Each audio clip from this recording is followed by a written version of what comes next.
Hello, everyone, and welcome to the Social Ramble. And today we're discussing Fanatics Premier League Game Week 4 review. So, with us today, we have a full house. We have with us Rishab, Pratik, and Sanket. So, I'm going to start off the discussion today because we have a lot of things to discuss on our agenda. And I'm going to start off reviewing the game week with everyone. So, starting off with the review with what happened in the previous week. Previous week was pretty much a week of uh, expected results on some lines, and on some it was a bit. A few results were a bit unexpected. So starting off, I'll ask Rishabh to sum up how did his week go and what according to him was what according to was the match that stood out. Rishabh, Yeah, hi Pranav. hi. Happy to be here. Yeah. So I had a pretty par week. I scored 56 points, which was par for the score. My only disappointment was Kane blanking. I had him as captain, so maybe that could have gone a little differently.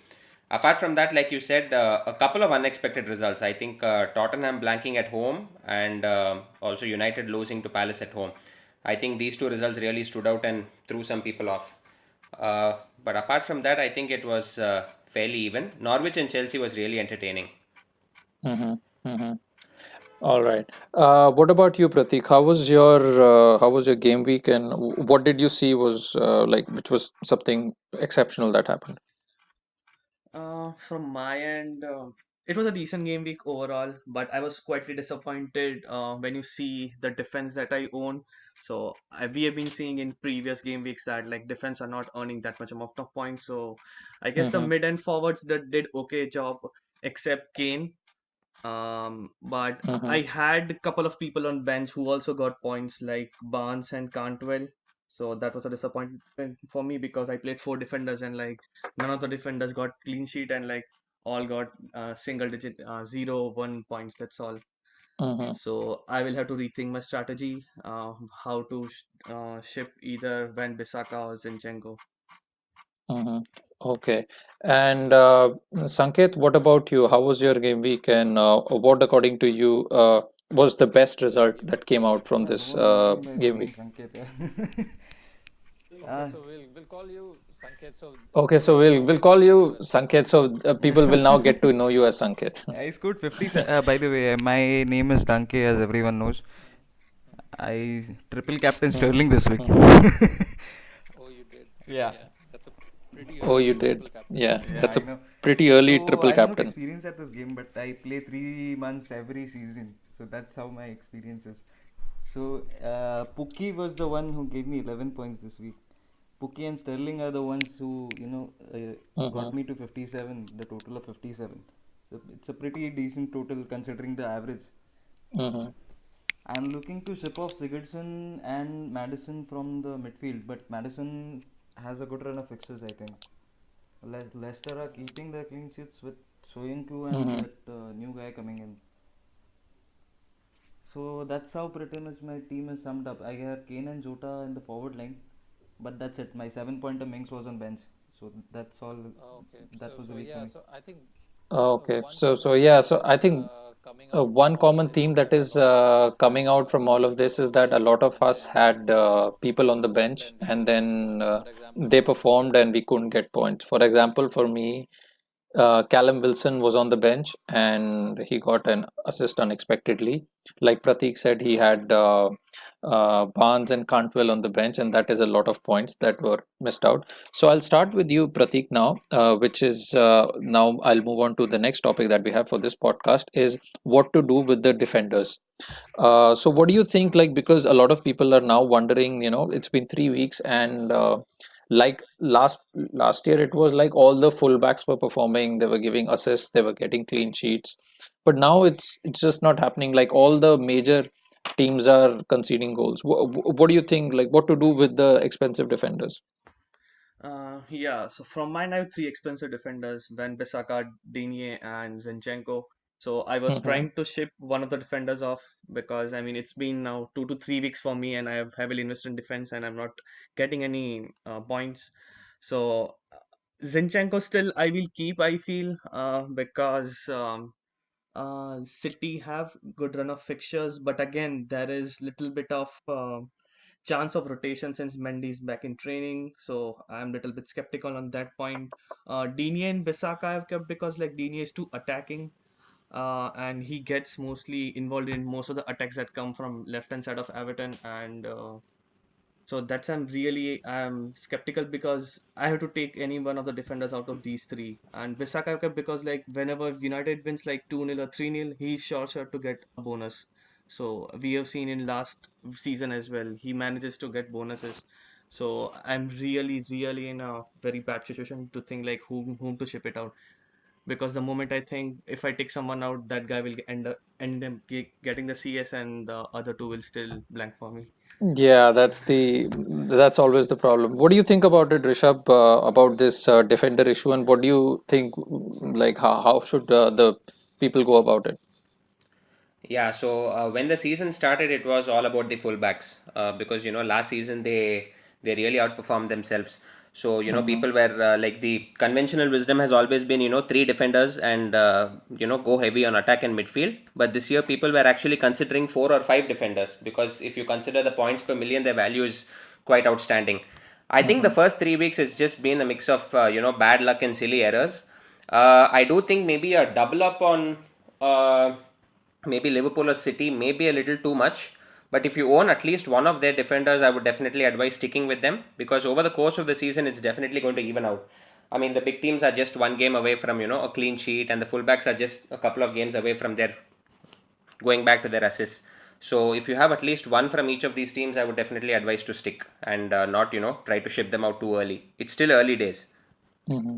Okay, so one another counterpoint I have to this is that Rishabh, when you said that when you when you could stick with the Liverpool defenders, but when we talk to Liverpool fans, they're pretty uncertain still. I mean, they have a Burnley away trip coming up, I guess, and then their first choice keeper is also not there. So what I've heard from Liverpool fans is either you wait till Allison comes back, because I Yeah. think during the international break it will become clear. So, do you suggest any alternative defenders? Like if not Liverpool, then one of the trusted names. Which one can we go for? Trusted names. Actually, Burnley are coming into a good run of fixtures right now, and they are once again beginning to look like the Burnley of 2 seasons back. When at home they were pretty solid in defense. So, if you would like to ship out one of the expensive defenders and maybe get in someone from Burnley, actually Peter seems to be doing well at left back. His position Mm-hmm. seems to be assured. He seems to be going forward pretty well. And Mm-hmm. I mean, with their upcoming run of fixtures, maybe a Burnley defender might be worth a punt, definitely. And for his value at 4.6, I think he's definitely worth it. Okay, okay. So, Danke, as you are a Spurs fan, and sometimes a lot of people also go back to Spurs to get uh, quality defenders who can give clean sheets and someone like going forward. So Danke, what do you think about Alderweireld or the other defensive options that Spurs have? Do you think that they can be more useful? Like after losing to Newcastle, do you think they'll be more like alert and like will What I improve their think is go for performance? KWP, man. If you're tight on budget, go for KWP. Uh, Kyle Walker Peters. He's the cheaper option, and I don't think Mm-hmm, mm-hmm, Sanchez is the one to be performing. I don't know what the issue is with Vertonghen. No one has come out and said it in the presses or anything. But if Vertonghen was there, that defense would have looked solid. mm-hmm. I don't recommend going for the Spurs defense right now, looking at the fixes and everything, because we're surely not getting a clean sheet versus Arsenal. That is a given. So what Mm-hmm. I suggest is go for Kyle Walker Peters, or even there are not many options because Pochettino prefers 4-3-3 or 4-2-3-1 as he likes to go. So there. So one more question to you, Dunker. Do you think that Kyle Walker-Peters will continue in the long run? or will See, Pochettino Aurier bench him might come once in for the the other Champions League options and the are cup back? games, but Walker Peters seems strong to be, going in for the Premier League fixtures because he started 3 games out of 3 in the Premier League, and I don't think Aurier has even come off the bench for him right now.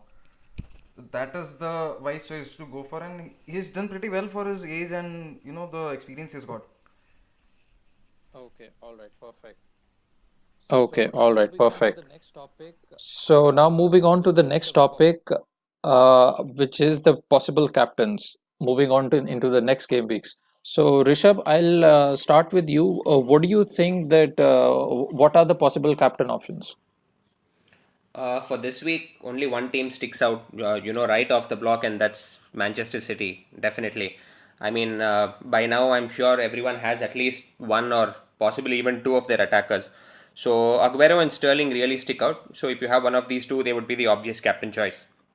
And which I one? would pause. Yeah, I Yeah, would which one would personally you go go with for? Aguero myself. Aguero myself. Yeah. Aguero. Okay. And what about you, Pratik? What do you think that what are the best captain options? Give me three captain options according to you. Number one has to be Aguero. I mean, I would have chosen between same Sterling and Aguero, but Aguero's tremendous home form. So Mm-hmm. he scores most of the goals at his home. So I would prefer Aguero as number one choice. Mm-hmm. Another will be Sterling. So if anyone owns Sterling or Aguero, I guess some people might have both. Someone have like one of those two. So I guess second option has to be Sterling. And third, I guess people will go for probably for KDB. So I guess only Manchester City looks like, or maybe if you're going like if you want to take a risk, then you can go for a Chelsea midfielder even if you own that because they face Sheffield United. Okay. But other than that, I guess it's little bit risk like considering Kane he faces Arsenal and Barnes is also facing Liverpool, and yeah, I guess the big teams, United traveling to Southampton. So I mean those will be a little bit dicey. So I guess City is the safest option if I mean for captain. Okay, so here's another opinion or a counter question that I would like to put you. Since like almost the entire like active playing community is going to Timo Pukki, do you think it is too early to captain him, or do you think now that people can trust him? What do you think, Pratik? Yeah, they could trust him. I guess he has done. People are not expecting when he scored at Anfield. He scored against Chelsea. He assisted even. So I guess people are. He should shine up. I guess people are trusting on him. I feel it is right move to take him in. I guess because he had a tremendous season in Championship as well last year. So I mean, it's not just pure hype. I guess it is. And It the is really Pookie delivering points party. even to the people. So Yeah, yeah, that definitely the Pukki party. yeah, so I guess this week West Ham not too great defensively, so I think he can snatch some points there as well. But next week, I guess they face City, so that might be a little bit dicey. And then they have good run of fixtures, so I guess it's really good to own Pookie. Okay, so Danke, finally I move on to you. What do you think are the best captain options according to you Yeah, that once captaincy we change go is into for this week? banter. He- Okay, yeah, because you're a Spurs fan and against he'll Arsenal, score you the want him best to as well, score. so that's a given. So just for the Okay, yeah, and any other options like I think non-biased I'm options? captaining Tammy just out of the box. I think he might be able to score against Sheffield, but that's Mm-hmm. again an uncertainty. I don't know. And then there's this guy Sterling, season captain. वो तो मतलब आते ही you have to captain them for every game week. That's a given. Well, Yeah, that's pretty interesting. So now as we like wind up this topic, it's pretty interesting that like once I heard responses from each and every one of you, none of you actually like okay, of course everybody is an option, but it is pretty interesting that none of you are considering any Liverpool players as captain. Although yes, they are playing away at Burnley, but like when I was expecting answers, I thought that some of you will also mention Salah because he's becoming like also a default player in everybody's team and everybody will do it. But anyways, that's quite interesting. So let's move on to the next segment, which are the Twitter questions. So what I have is I have three questions with me. So I'll give everyone one of the questions. So Rishabh, first I will give you the question, which is quality. Like, so this is the first question, which is the with the defenders which are quality and uh, which don't cost much, and we can at the same time we can keep them till game week 15 or 16. Who do you think are the options? Yeah, okay, so that's an interesting question. So, like I said, I mean, scouting right up to game week 15, Burnley have a great run of fixtures. So, I would definitely consider getting one of their defenders in, Mm-hmm. especially Peters. I think at his price point, it's actually pretty great value. And apart from that, I mean, if you want to go into one of the bigger teams, actually Zinchenko at 5.5 is still a bargain. City are definitely going to keep clean sheets, and that's practically irrespective of the opposition. So the clean sheets are definitely going to start coming in. So at 5.5, he's a great option, and he seems pretty nailed on for now. Mm-hmm. So I mean, up to 5.5, I would consider this. An interesting point which Danke made was Kyle Walker-Peters, but again, Tottenham, apart from their good home fixtures, their away fixtures don't look too great. So you might have to rotate him for the away games because they don't look too solid and they look pretty low on confidence right now. So yeah. Okay, and okay, so I'll move on to the next question to you, Pratik. Can you give me some differential options which are above 7.5 and which can, like give you a good differential against the people you are competing? What do you think about that, Pratik? Yeah, so number one person will be Ashley Barnes for me. As Rishabh mentioned, Burnley have really good fixtures, and I guess had a pretty good preseason as well. He scored a lot of goals in preseason, and plus, I guess he's delivering well in the initial set of games in PL as well. So I guess he will be one differential if we are going to choose him. Another, I guess Marshall is out this week, but I guess from United standpoint of view, I guess Marshall also will be a good player to own. I know people are falling for Rashford, but being Marshall is listed as a midfielder, so I will go after him Why as my is this second option. 7.5? I did not get that part. Okay. 7.5 is how. Why is it related? I mean, it are just the questions that are coming from Twitter to us. So I'm just throwing it back to the panel that I have with me. All That right. what do you think are the differential options which are above some certain price limit, and how? And another question, okay, following up, another question, Pratik. Do you think that, like, is it worth the risk to, firstly, like, it's the two-part question. One, is it worth the risk taking Firmino? Because, yes, he has a good work rate, but FPL points he still lacks. And the second is, should we invest in KDB because already people are investing in Sterling and Aguero. So, what are your thoughts on these two players, Firmino and KDB? Number one, when it comes to Firmino, I guess he's really important player, like the way how Liverpool play and how the play has been set up. But in terms of FPL points, I don't think he's going to give much FPL points because everything, in the end, it will come to Mane and Salah. So that's how it goes. So I mean, I won't suggest to take, Firmino as the player in FPL because I mean he's more important to Liverpool's gameplay and like how Klopp sets them up. But coming to FPL, I won't suggest to get Firmino. Coming to your second point regarding KDB, so I guess last week also we had similar discussions where Daniel and we were part of it. So banking on a City mid, it's kind of a risk because then if you are banking on Sterling and let's say KDB. So, and I guess then I mean, then either people won't go for Liverpool midfielder because you're already being overloaded. So that is going to impact, how your team sets it up. I mean, it won't be a balanced team afterwards because you're already investing heavy on KDB and Sterling, and then obviously you're going to go for either of Man and Salah. So like you have invested almost your 40 or 45% of your budget into between these three people, so it will be real tough. I mean, it won't be a proper balanced team. So I wouldn't suggest to keep, like two midfielders of City as of now. I know people are going because they are delivering points, but I guess people have to choose, like how it's between Salah and Mane. So something kind of that you need to. I mean, it will depend on your instincts. Okay, so now, Danke, for you, I have two questions. First one, it's a very quick question that a lot of people asked. Uh, Seb Haller from West Ham, who's their new signing, signed for 40 million, and a lot of expectations were from him, and then he got injured in the first week. Then people chucked him out, and then he came back again. Then he scored two goals. Do you think now it is is it worth it now to Actually, finally that get him question in? should be answered by you. You're an expert about West Ham players. Uh, so Haller was a differential at the start of game week one, if I remember.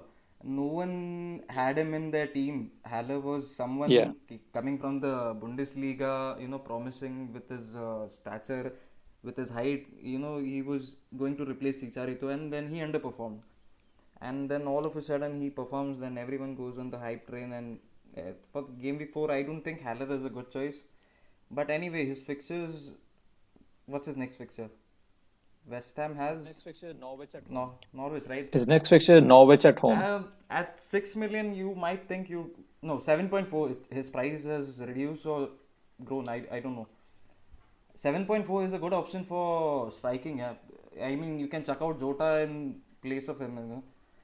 Wolves are not performing. Jota has not even scored a goal or assisted even one. So checking out Jota from my team, especially from my team. I don't know about other teams, but from my team, I'd check out Jota for Haller if that was the case. Okay, all right. Okay, all right.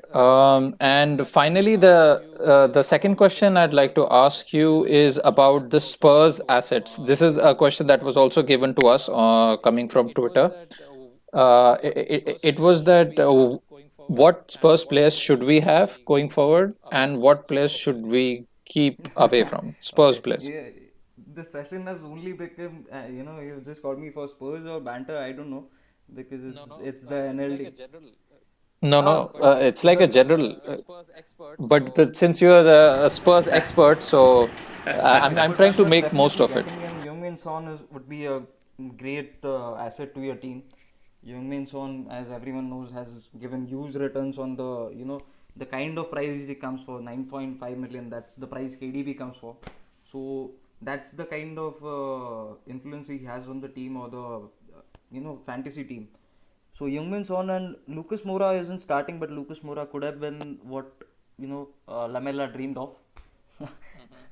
So Lucas Moura would be a Hmm. definitely a good option.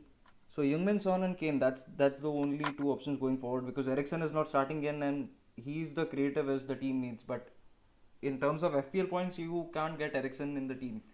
That's just in real life. Ericsson would give you 2-3 points every game, but when he comes on, he wins you the games. Just based on that, you cannot take him in your FPL team. That's how it works.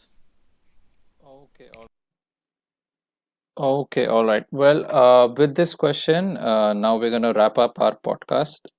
We touched on a lot of issues. We discussed the review of the game week 3 and also discussed a lot of differential options in game week moving on to game week 4. And we got a lot of different answers from everybody. So it's like a wide variety of ways you can go about working your FPL team and also considering into the international break that is coming forward. So, and with that note, I'd like to thank Pratik, Rishab, and Danke for being here on this podcast and talking about FPL strategy and the game week review as well. All right, perfect. Well, guys, thank you so much again for uh, taking part in this podcast and discussing on the variety of issues. So, thank you so much. And with this, we sign off.